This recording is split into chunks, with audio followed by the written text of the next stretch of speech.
Hey everyone, Tony D with another quick hot take. This isn't going to be very long unless I start to ramble. So I just wanted to let everybody know. First off, the live stream moved over to CB's channel because we were trying to work out some technical difficulties. We thought it would be easier to do it on her live stream. I don't think it made much of a difference, but we did get the audio in a much better shape. Come here, Joan. Come here. Say hi to everybody. Joan's in the live stream too, by the way. Come here. Ah, forget it. Oh, there we go. There we go. Now she's here. Hello. Um, but beyond that, I just want to share some thoughts on. We did the live stream, by the way, about comic book stores surviving the beer crisis. Or the beer virus, as we started calling it on the live stream, which I really like. I like the beer virus. I think that works good. It's a code word everybody knows, and I don't think that'll get flagged by the AI, but who knows? Speaking of beer virus, I watched Trump's press conference today. He was pretty on point, and doing his usual stuff. Looks like things are moving ahead, but also getting worse. New Jersey surpassed California for the most beer virus cases. That's not good, but kind of expected. We're probably, I think we're the most densely populated state next to Hawaii. And Hawaii is only densely populated because of its small size, I think, and that mostly everybody lives in Honolulu. So it's basically one city. Whereas New Jersey is densely populated because we have North Jersey and South Jersey, which are both suburbs of two major cities. Not quite as densely populated as Manhattan, but some of North Jersey, which is where our major breakout happened, it actually is spilling over from New York because so many people in New Jersey work in New York. New Jersey's at 1917, but New York's at it's over 10,000. I want to say 15,000. Was it that many? I think it was 11 or 12. Might have been as high as 15. I forget now. It's pretty high. Yeah, New York is exploding. And, there was a guy who left New York, and he was the first case in Cape May. I can't blame him for wanting to escape New York City during this event. I certainly would if I had the money. But, if you're sick, you don't want to spread the disease. The beer virus spreads very easily. You have to assume you have it, and you have to assume everything outside your space is contaminated. And there's all sorts of new guidelines. And man, I'm talking, you got to be at DEFCON 5. You got to wash. You got to come into your house. You got to strip down. You got to throw everything into the washing machine. You got to go into the bathroom, shower. Take Clorox, wipe off all the doorknobs. I mean, it's bad. And if you go out shopping, there's still people who are going out shopping every other day. Stock the hell up. Stock up a little bit. Don't go nuts, but buy enough stuff so you don't have to keep going back, for every week. Buy for 2 weeks. Buy the kind of long-term supplies. Don't buy a one meal thing. That's just stupid. That's just, buy a bag of rice. Buy a bag, buy some boxes of pasta. Buy things that you can make a lot of and that you can last for a couple of meals. Don't buy a heated meal thing. I realize some of you are like me. You live by yourself, but you got to try to think in terms of the long haul here. And, I don't know what the stores are like. I haven't been in a store in probably over 10 days at this point. I'm not stir crazy yet. Everybody's asking me, you're stir crazy yet? You're stir crazy yet? I'm not. I'm used to being I spent almost the entire year of 2018 in my house. Summer, winter, fall, spring, I was here cranking away at the ghostwriting, and I had a great time. I went out a couple of times, don't get me wrong, but mostly I stayed at home and wrote. And it was a great year. I enjoyed it immensely. So I guess I'm more built for this kind of crisis because I'm perfectly fine staying in my house. I like being at home. You know, I like it here. It's comfortable. I've got plenty of food so far. Although today I had a weird meal. I'll tell you about my weird meal. I had spam and rice. I didn't really think through all my food purchases when I just started. I had to make a confession.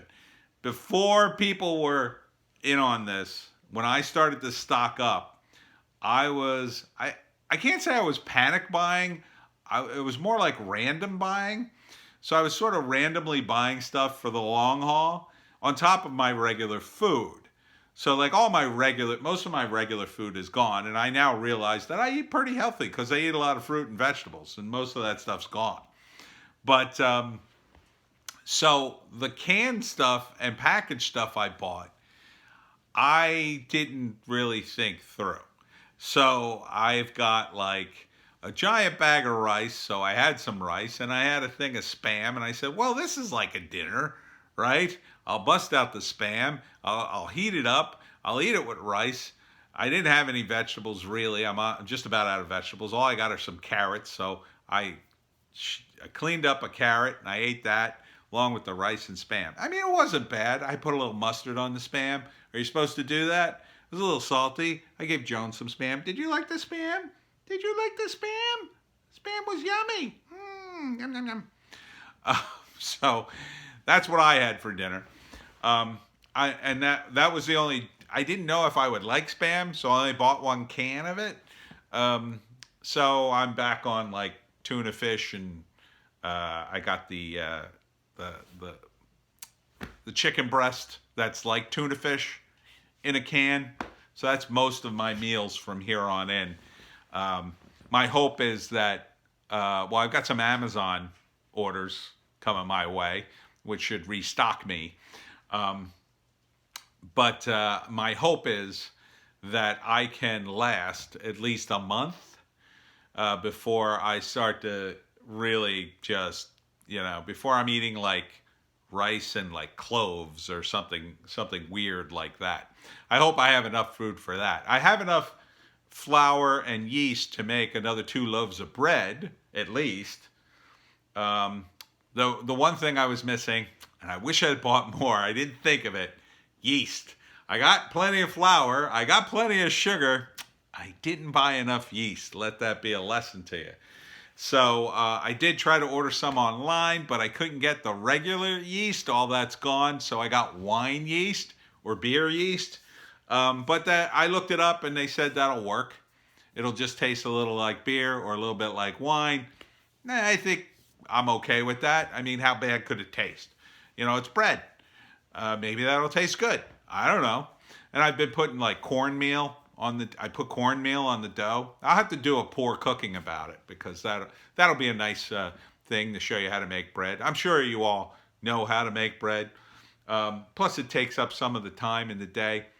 And I have to tell you, the one luxury I ordered, because everybody's talking about it, and as a gamer, and because I missed my birthday sushi, I decided to buy a copy of Doom Eternal. Now, I probably shouldn't play this game because it's going to suck up all my time, but hey, I got nothing but time. And even though I'm writing like a fiend, and I got, by the way, the Pineys #4, I finally loaded it up, waiting for approval, and we'll be promoting it soon. That's the ebook, and then I'm going to work on the trade paperback, which most people probably won't order right now because of the situation.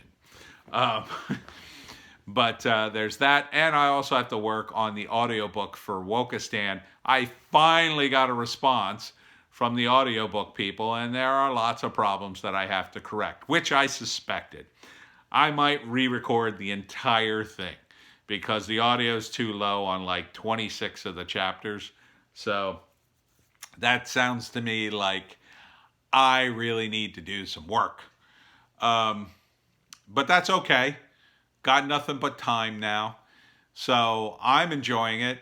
making the best of it. I shouldn't say I'm enjoying it. I am freaking out at every press conference. But, the beer virus is here. So stay calm. Stay calm. Because you got to figure, if it wasn't for the beer virus, you'd be doing what you normally do, right? It's all about lasting in terms of your money and your food and your supplies. So, do the math, know what you have to do, and then just, think of it as, well, I got to take my vacation now instead of taking my vacation whenever you planned on taking it, probably in the summer. And just understand that your vacation is gone.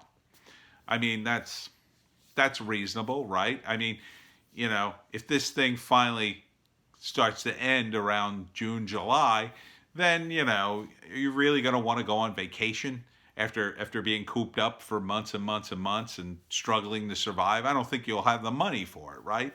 So you just think of it as like, I'm taking my vacation now, and, you survive.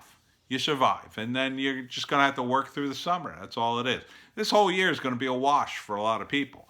And then hopefully by January, when we're in the next flu season, we'll all be getting vaccinated for the beer virus and whatever else is coming down the pike. And, we'll be done. As for me, I probably got enough in the war chest to survive until maybe, I don't know, maybe the end of the summer. I think I'd be good into the fall. So I need to get some work. But fortunately, I can do a lot of my work remotely if I can get enough of it. And I got a big wind up thanks to all this free time. So that's what I'm going to be working on. Books and comics and freelance and stuff. So stay positive.